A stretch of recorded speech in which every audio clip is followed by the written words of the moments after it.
Hi, I'm Tinny from Mini Bowl Design, and today I'm going to talk about germs.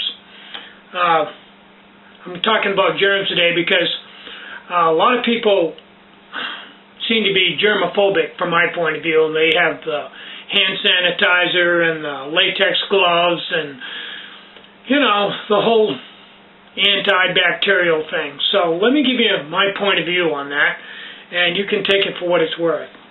Now, if you're the type of person that when you go to the market and buy chicken, you bring it home, put on latex gloves and skin it, then put it in the washing machine on the gentle cycle, and then while it's doing the bouncing around in the dryer on the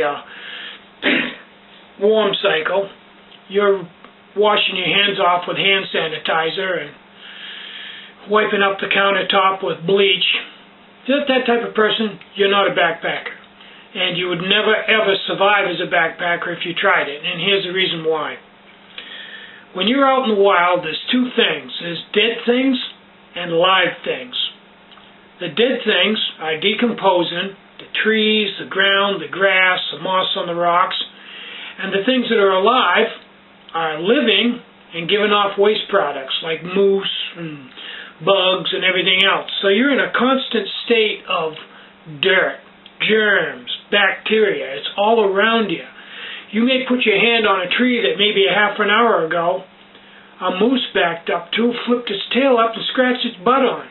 You might go up the trail another 100 yards and come into a place in 4 or 5 places within 100 feet where there's 30 or 40 pounds of moose poop piled right in the trail. And it's rained, and that's washed down, and any low spots in the trail are covered with liquefied moose poop, and you're walking right through it, especially on a rainy day. Then when you get to the shelter, first thing you're going to have to do, depending on who was there before you, is sweep out all the toenails and toe jam from down on the floor. Then you can roll your sleeping bag out, which, by the way, you've probably been sleeping in for at least 3 days without a shower or a bath. And you can cook your supper in a pot that, depending on where you are, may have been washed out from the last 4 or 5 meals, and may not have, because you may not have had enough water to wash out your pots. It's been many times when I've said, well, I can freshen up here a little bit and wash them pots out, or I can take what water I have and cook my supper and stay hydrated.